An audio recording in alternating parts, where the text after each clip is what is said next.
Hello, everybody, and welcome to the Freedom Filled Life podcast. I'm your host, Shay Brown, co-founder of the Bucket List Bombshells, where we serve women who are building, growing, and scaling a service-based online business.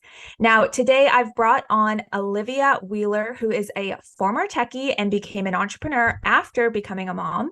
She's balancing being a wife, mother, and business owner, as well as a recovering high achiever perfectionist, which you all know I am also in that same club of high achieving perfectionists. And she has grown her business into an agency model, something that we're going to dive deeper into today. As I know many of you listeners out there are solopreneurs or in kind of the process of maybe switching to an agency model, which is one of the reasons I wanted to bring Olivia on today. So we're going to dive into all of this on today's episode. So let's get into it. Hello, Olivia, and welcome to the podcast. Hey Shay, excited to be here.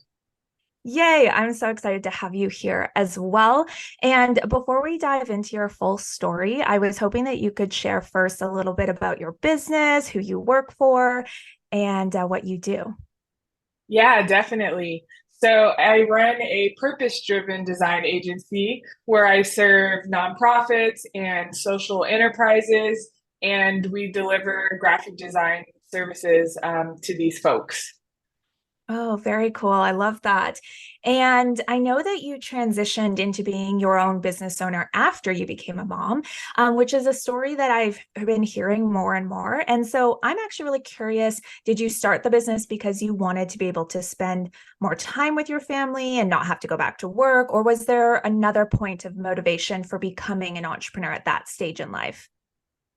Yeah, that's exactly it. I went back to work after maternity leave once I had my first. I went back for about 3 months, and it didn't sit right with me. I really wanted to be at home with my baby. It was this new thing, and I felt like I was just missing out. And so I decided to, and I was in a position to be able to, quit my job, come home. And once I was at home, it was like, okay, now what? Not that I didn't love spending time with my baby. It was just like, I still had that itch to do something outside of, just motherhood. And so from that point, I was like, hey, I freelanced in the past.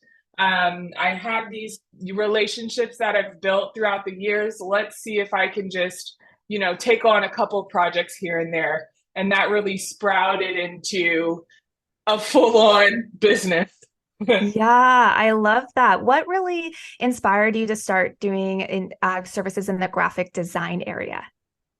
Yeah, I always knew from a young age that I wanted to be a designer. I knew that artists don't make a lot of money. It's like a harder kind of field to get into. I don't want to say they don't make money. It's just harder. You hear about the artist struggle. But I knew like with design, there was this sort of piece within businesses where they needed design to be able to market their business. So I was like, hey, I want to study that. So I studied it in college. And then I've just been doing it ever since. So I was just one of those kind of people that knew what they wanted to do Yeah. pretty early on. Yeah, I love that. And in the field of graphic design, is there an area that you like to specialize in? Yeah, so I've actually worked as a product designer that does like UI UX, and I've also Oh, done just traditional graphic design with marketing and things. And I found that um, I definitely like to operate more in the branding, but not logo design, but more so marketing materials, mm. different campaign assets, and things like that within, what a marketing team might need. So fun, so interesting. I love that there's just so much variety in a creative service like that, that you can kind of find, oh, I love designing. Well, like you had said, maybe it's product and maybe it's working in e-commerce, or maybe it's doing logos and branding, and then Mhm. it can translate into website design. And I love seeing that evolution. It's something I get to see a lot in our community as well. So that's really fun to hear your story there. Awesome. Amazing. So I know that you mentioned to me that you're a recovering perfectionist, which my listeners know that this is something that I've shared before, and kind of a funny term that I feel like these high achievers like to use, like recovering perfectionist. And so I'd love for you to share more about like what led you into recovery, so to speak? Like, was there a breaking point moment in your life that led you to feeling like a recovering perfectionist? Definitely. I knew as I began to work on projects and bring in other designers that I couldn't thrive micromanaging and always Mm, trying to correct and tweak things yeah. because I was hiring someone to help me and to take things off of my plate. And so the breaking point for me was just realizing like I'm not being efficient. I'm not feeling like I'm trusting someone else to do the job when they're really talented. And so I knew that in order for my business to grow, especially into the agency model, I needed to really let go Mm, and think about from a more strategic level is how can I teach somebody my process, the way that I think, but allow them to use their own skills and talents and bring their own creativity to the table to help us still achieve a great outcome. yeah. Yeah. I think when we step into that CEO role, we start to hire these perfectionist tendencies definitely come out because you are handing over your work to someone else and you want to Mm-hmm. expect or see the same results. But I learned through lots of trial and error and lots of growth and self-development that there is more than one way to achieve a desired outcome or result. It can look different, done is better than perfect. And that Right. your business can grow faster when you're able to let a lot of that go and know that it's not going to make or break. Like it's not as big of a deal as maybe we think it is. And sometimes what I've experienced is it can actually be done better by someone else who Mm-hmm. is an expert in that field. So that's so interesting. I also kind of went through something similar when I was growing our team. Yeah. And especially now, being a mother and realizing, I only have so much to give in a Mm, day. And perfection is a standard that none of us are ever going to reach. And there's no sense in stressing ourselves out to kind of reach this really high standard mm, that's not even achievable. So really learning to let go and learning that, no one really expects perfection. That's just kind of something we probably put on ourselves. Also allowed me to be in recovery mode. Sometimes it'll try to mm. creep up, but I'm like, Yeah. no, no, no. Yeah. Yeah. So for those listening who are maybe feeling the burnout of this high achiever personality based off of your experience, what advice would you have for them? Yeah. So I think definitely just the mindset of there is no such thing as perfection. You're never going to achieve it. You might have a really great day and maybe it goes perfect in your mind, but what about the next day? Like, it's Mm, not worth your peace of mind, the stress it puts on your body to sort of live at this really high attaining achiever level. And so I would just sort of allow you to affirm yourself and just remind yourself um, that you don't have to be perfect. Like things can be good enough. That's kind of my motto in this season is just good enough. And oftentimes, if your clients are happy, and you're delivering on your promise, that's mm, all you need to do. yeah. You don't always have to deliver things, let's say in the design world, where there are no edits required. Like that's not possible. So it's really just the mindset shift daily of just reminding yourself, like, I don't have to be perfect. I'm good as I am. I'm learning, I'm growing. Mm. I love that. Such a lovely piece of advice. Thank you for sharing that. So, kind of switching gears and getting into our primary topic today, can you share with our listeners who, like I had mentioned, they're most likely at this stage of kind of being a solopreneur still? They maybe haven't hired a team yet, or maybe they have their first team member. And what did the transition look like for you to go from solopreneur to an agency style model?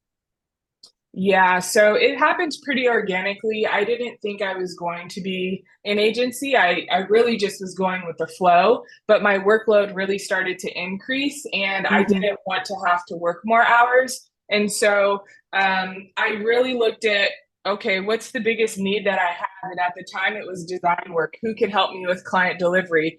So just by nature of that, it was obvious to hire another designer. And then once I realized, like, okay, I am doing a lot of client communications and I don't really want to do that. I love designing. Okay, Mm-hmm. let me hire a project manager.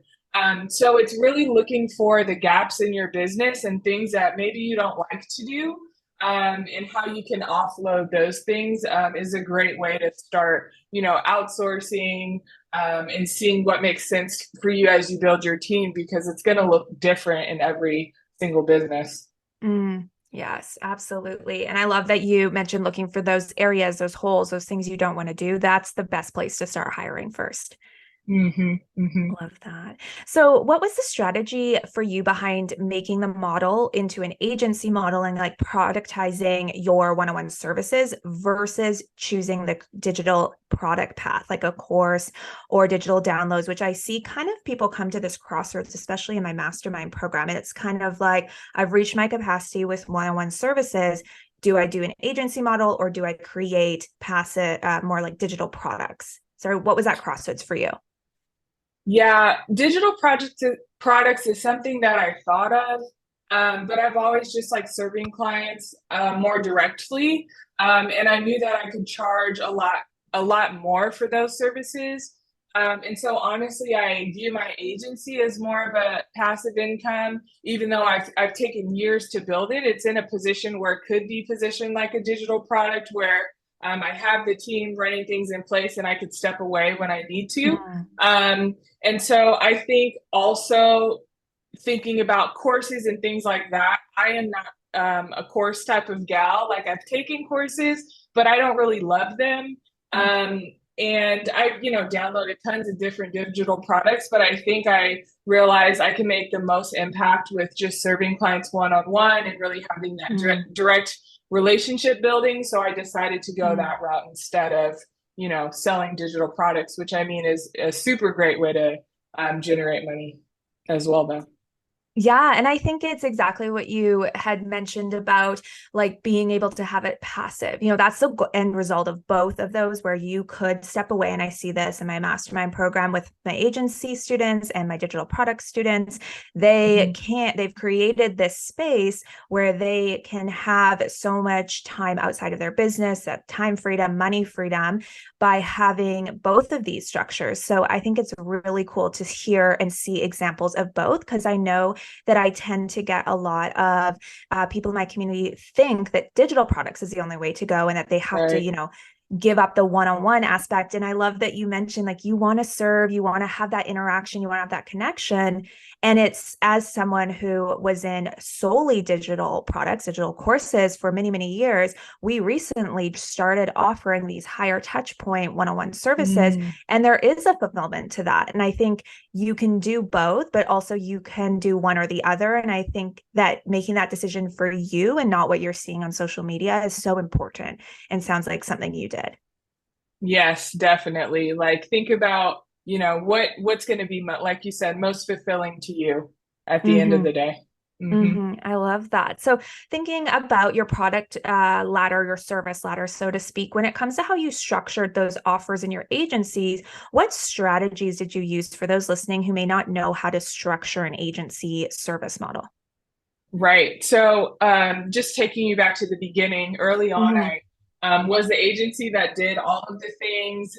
If people even needed copywriting, I would find a copywriter and bring them in, Yeah. or Yeah. website design. And it was just very stressful to manage these different components where Mm-hmm. I wasn't necessarily Yeah. an expert. And so I decided early on after the trial and the error, I'm just going to specialize in what I'm good at. And I know design inside and out. And there are clients that need that. And, if they need more than that, I just tell them, hey, I don't do copywriting, but I can refer you to X, Y, and Z person. And so over time, I've also just niched down as far as who I serve. And so with that, the services that I offer, I thought about what is a service I can deliver to a client where they'll need to come back to me year after year, or even, Oh, month over month, I could keep serving them. yeah. So both of my services, one of them is an annual report, which is really specific to the nonprofit community. They need those annually. So I knew I wouldn't have to spend necessarily any extra money on marketing, because if I can retain the same clients year over Mhm. year, I would be able to be in a good spot. Um, So the annual report package is one of my services, and then the other is more like a design retainer where we'll come into a marketing team that doesn't have a designer and be able to help with those different marketing needs that I mentioned early on. So really, I got strategic about what's that um, reoccurring income that I could build into my business that wouldn't have to have me always doing sales and always doing marketing. And at this point, it's about retention, customer service, and just building those long-term relationships. Yeah. Oh, that's so smart. It's something that Cass and I talk about a lot with our students and members is about how much easier it is to convert current clients than to Mm-hmm. spend your time getting new ones. And it's increasing in a positive way. How can we continue to serve them and they're getting the benefits? And how can we increase the lifetime value of this customer? Right. And that is just such spot on advice. And I love that from the agency model perspective of what can I create in terms of recurring services where they come back to me. That's just so smart. Yeah, for sure. Yeah, I love that. So, can kind of switching over to team and culture and management, can you share with us some advice for those who are managing an agency on how you run your team and create your company culture? Definitely. Company culture is big for me. I've been a part of, when I worked in-house, not for myself, I was a part of a lot of great teams where, I'd work there because of the culture. And Mm-hmm. just remember the camaraderie I had with colleagues and like I'd show up just to, it felt like I was hanging out with friends all day and we were also doing work. And so I always wanted to carry that into my business. Um, Obviously you have to be careful as you're a CEO and you're kind of balancing, I call it the balance of being buddy versus boss. Um, you can't be so friendly with folks that they feel like they're your friend and maybe they don't respect your Mm-hmm. authority, but you can definitely be a person and be human and connect with people. So it's always been really important to have that sort of culture where, we're doing this work, but we could still have fun while doing it. Another important aspect of company culture for me was not burning out designers because I've been in the burnout space of just saying yes, feeling like I need to say yes and not being able to say no. And that really burnt me out. And I think being creatives, we tend to get burnt out pretty quickly because we're Mm-hmm. generating all these ideas. And so I didn't want to be your typical agency where it's fast paced and we have to turn around these tight deadlines. Like sometimes it'll happen, but it's not the norm. I want designers to be able to feel like, they're operating at their highest level, which means we're providing a culture that allows them to do so.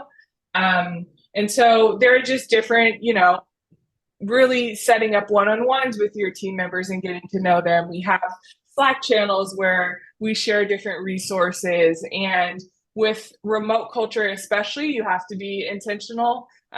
So Mm-hmm. having those face to face definitely help you create bonds with people over time, and even facilitating a lot of the team members I work with are contractors. So facilitating those relationships between designers to be able to reach out to one another and ask for feedback on the work because it's not even about competition, has really helped people to enjoy working with the agency.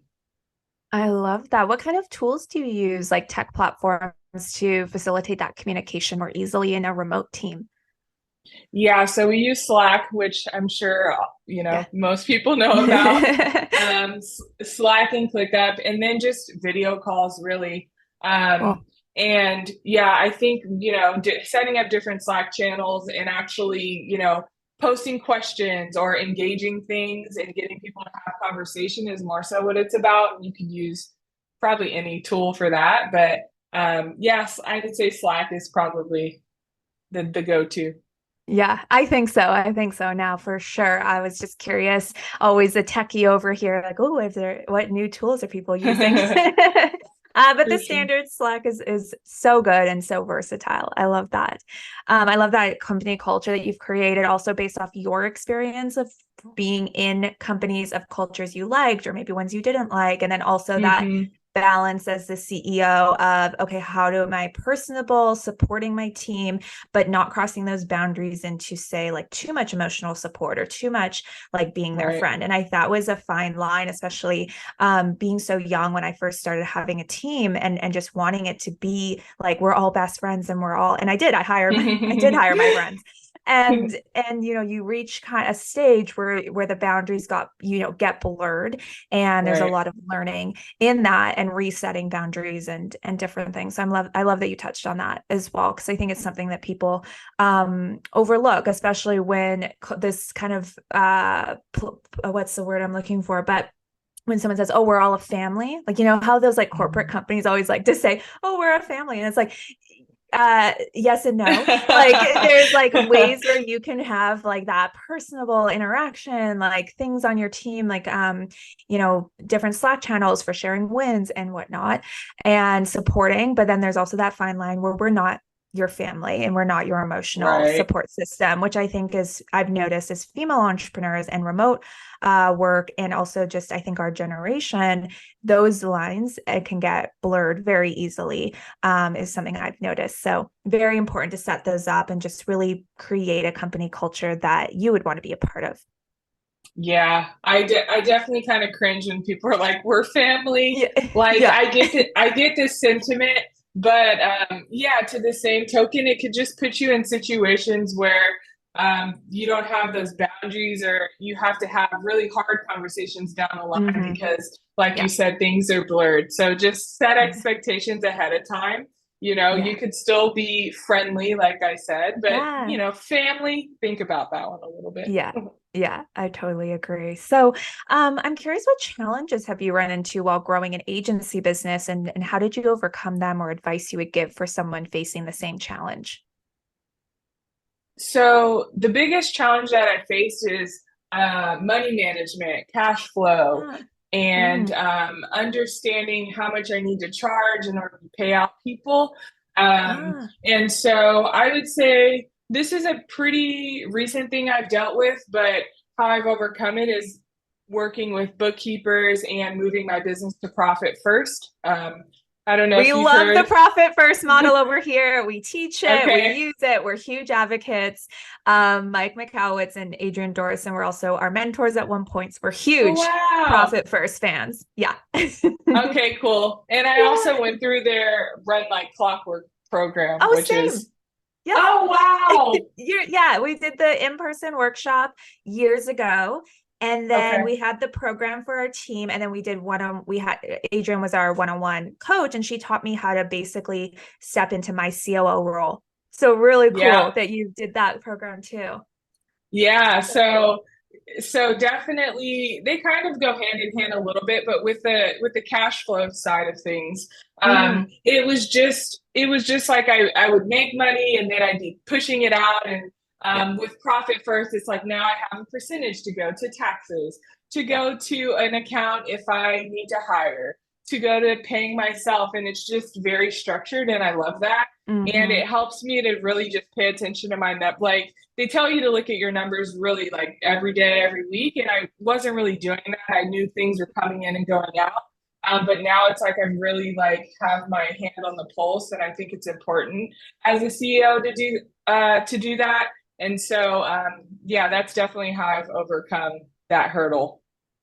I love that. And it's such a key piece of advice that revolutionized the way I ran our finances as soon as I learned profit first. And of course, hand in hand with Run Like Clockwork, but I had read profit first pretty early on. And it's something that my accountant actually ended up becoming profit first certified around the same time. And so it was really just a really serendipitous moment where we were both implementing it, because I do like the money management side, but she did the actual like accounting side and making the decisions. And profit first is so helpful. I even use it in my personal finances as well, in terms of just having buckets and different, percentages allocated every month into certain things that I want. But for the business side of things, I think the biggest impact that it made was in the operating expenses bucket, and having their advice around having a certain amount of months saved for each new hire to cover their salary. And it just gives you such peace of mind, and you can decide like how far out you want your runway, and just knowing that it's like automatic percentages, buckets. I look at it and I can say, yes, we can invest in this program or this new team member or this software because we have the finances, in that bucket. So it's like he talks more about, in my opinion, about handling what you actually have versus how a lot of us are kind of the old school, or not old school, it's new, it's the regular accounting method where you're forecasting out and you're saying, okay, this is what I am going to bring in. And I was making a lot of decisions off of that, like what we will bring in, but it wasn't the tangible cash flow that we actually had. And so that's where I started running into cash flow issues. And Profit First really helped with that. So that's so fun that we had such a similar experience with them. Yeah. Yeah, for both programs too. That's so cool. Exactly. Yeah, I love that. So I just have a few more questions for us today. So I'm curious, in your opinion, what would you say is the difference between stepping into your CEO role and just being a business owner and having a business? Yeah, when I think CEO, I think the visionary, the person that's leading the charge, not so much overseeing the day to day, but where's the company headed, and being innovative with maybe services, and attending those networking events and really putting the business name out there. I guess in terms of owning a business, it just feels like you're doing all of the things. And still kind of in the day to day, figuring things out. But I guess CEO seems like you realize like you're empowered to delegate certain tasks as you lead the strategic vision for your company. But I mean, they could be pretty interchangeable because as a business owner, you're doing that too. But I guess your focus might not be, it's more so working in, as they say, the business as opposed to on it. So that's what comes to mind for me. Yeah, I agree. I feel like a CEO role is more like I'm stepping into my leadership role versus like what you said, wearing all the hats, feeling like I need to do everything and not being able to let go. That's kind of like where it's like growth really comes when you're able to view yourself as a leader. And I think when it's just you or even one team member, it's kind of hard to put yourself in that position. So we talk a lot about CEO mindset, and like stepping into that vision and role for yourself is going to bring a lot of leadership, a lot of confidence, and like you're saying, visionary growth, I think, kind of area of business. Love Definitely. That. Yeah. So switching gears here, I know that you are really into balancing mental health and wellness, and that's something that you're very passionate about. And I wanted to know more about how you balance your day-to-day while maintaining your mental and physical health. Yeah. So I have, just setting my weeks up where I have help come in to help me with my kids so I can have, set focus time has been really amazing. Before before hiring help, I would sort of work and try to watch my kids. And that was just hectic, and I wasn't being present in the way I wanted to be present. And so now just setting up my day where I get, let's say 4 hours of focus time, and I can get the things I need to get done, and then I turn off work and can, show up as a mother. Definitely has helped just with balance and setting boundaries. And then, realizing I'm never going to get all the things I need done on my to-do list, but what are the things that I value most in this season as far as being a mother? Like, are my kids taken care of? Is my business, I'm in this more so maintain mode in my business, so not really grow, but maintain. How do I maintain what I have and refine? And so letting that value lead me and lead my decisions. And it takes a lot of focus to not look at different new projects or want to start new things, especially as an entrepreneur. But I just really try to be led by my values so I don't stress myself out. And just, taking the time out that I need to take care of myself, checking in with my body, like, how does it feel? Am I anxious today? Am I feeling like energized? Why is that? So I do a lot of like self-reflection in that way as well. Yeah, so great. Thank you so much for sharing that. Because I know we have a lot of women in our community right now, either planning for pregnancy, they are pregnant, they are trying to figure out how do they adjust their lifestyle to work with being a mother, but not giving up the Mm, passion of running their own business. It's something comes up very commonly, I think, at that because we've been serving millennial women, and I think we're kind of at okay. that stage. And so I love that you're talking about maintenance mode because we've been talking a lot about that with some of my members in the mastermind. And how do we plan for maternity leave, which Run Like Clockwork talks a lot about this, kind of Mm-hmm. setting up that time. And I know Adrienne has a lot of great advice around that. But it's also how do we continue to maintain our business once we have that child as well and balance both while being present in both. And it sounds like you found this really beautiful balance. Yeah, and also interestingly enough, is I'm actually going to be going out on leave come November. So it's I'll be adding another to the family, and I'm in a position where my oldest is four, youngest or oldest is five, youngest is four, and it's been a while since I've had to sort of break from work, and so I'm wondering, Mm, how am I going to feel when I come back? But I yeah. think allowing myself the space and putting in the work to build a business that can run without me, Hmm. it's very, I'm at peace knowing that. And then I'll assess how I feel as I, come back and figure out how many hours can I work. But Hmm. just being able to have a business that's built around my life is really something powerful. Yeah, I absolutely agree. Thank you so much for sharing. And as we wrap up here, I have one final question, and it's what I ask everybody on the podcast. How has starting your own business led to more freedom and fulfillment in your life? It's allowed me to show up as the wife and the mother that I've always dreamt of being. I don't feel tied down to a clock. Um, I feel like I am able to work when I want to work and work with the people that I want to work with and employ other people. And it's really this amazing feeling of knowing that I can do both. I can be a great mother and wife, but I also can be a great business owner. And not having this limitation set on me where I can only work 9 to 5 and I have to be under people's rules. So I Hmm. think that's what being a business owner has empowered me to do. I love that. Thank you so much for sharing, and thank you so much for being here today. And if anybody listening wants to connect with you after this episode, where can they do that? And on Instagram, my name, Olivia Lopez Wheeler. That's a great starting place. Great, amazing. I'll make sure that's linked in the show notes. And thank you to everybody who tuned in to another episode. And thank you so much for being here, Olivia. This was such a fun conversation. Thanks so much for having me. And that's a wrap on season 3 of the Freedom Filled Life podcast. I hope that this interview series was really inspiring and insightful for you and your business growth.